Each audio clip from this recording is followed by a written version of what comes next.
하나님의 역사를 바라보는 우리가 사도행전 14장 1절에서 7절 말씀을 통해 함께 살펴볼 주제는 멈출 수 없는 이유입니다. 안디옥을 떠나 이고니온에 도착한 바울과 바나바는 이곳에서도 회당에 들어가 복음을 전하였습니다. 그들이 전하는 복음을 통하여 유대인을 비롯하여 이방인들 가운데서도 많은 이들이 예수님을 그리스도로 믿는 자들이 늘어났습니다. 그들은 그곳에서 오랜 시간 동안 복음을 전했습니다. 그때 하나님께서 그들의 손을 통하여 여러 징표와 놀라운 일들을 일어나게 하셨습니다.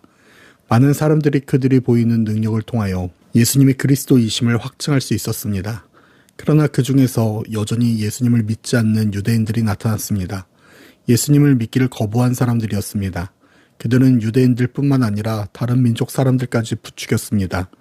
그들이 예수님을 믿지 못하도록 그들의 마음에 나쁜 생각이 품게 만들었습니다. 계속해서 복음이 전해지는 것을 방해했습니다.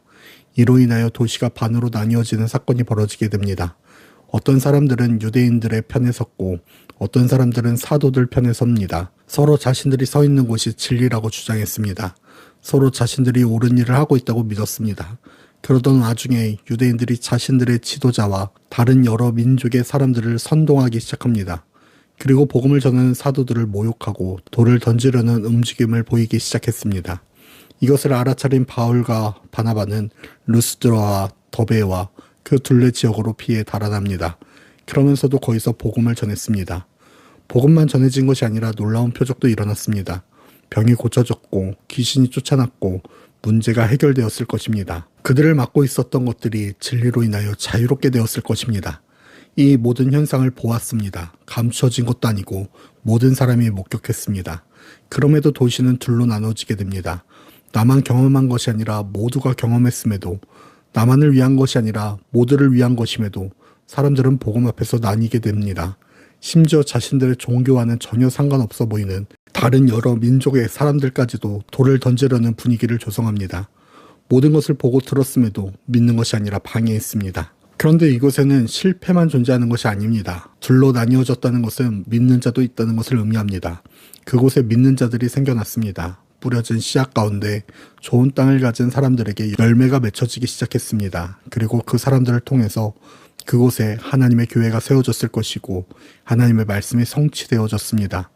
그렇게 바울과 바나바는 쫓겨나면서도 포기하지 않았던 것입니다. 복음을, 말씀을 뿌리는 곳에서 쫓겨났지만 그곳에 아무런 소득이 없었던 것이 아니기 때문입니다. 좋은 땅에 머물고 있었던 자들이 반응했고 그들을 통해서 또 씨앗이 뿌려질 것이고 다른 좋은 땅에 머무는 곳에 있는 자들에게도 열매가 맺혀질 것이기 때문입니다. 사랑하는 불꽃교회 성도 여러분, 우리가 들고 가는 복음을 모든 이들이 다 좋아하지 않습니다. 표적을 보면서도 모든 이들이 다 믿지는 않습니다.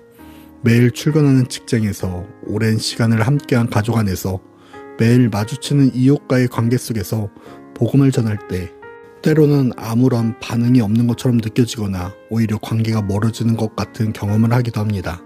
그럼에도 우리가 포기하지 않는 것은 그것에 뿌린 씨앗을 통하여 열매를 맺는 자들이 반드시 나타나기 때문입니다. 그렇기에 우리는 이 사명을 멈출 수 없는 것입니다.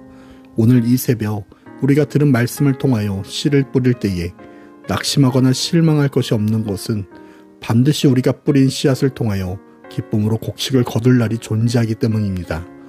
이 믿음이 오늘도 우리를 땅끝까지 인도하는 줄 믿습니다.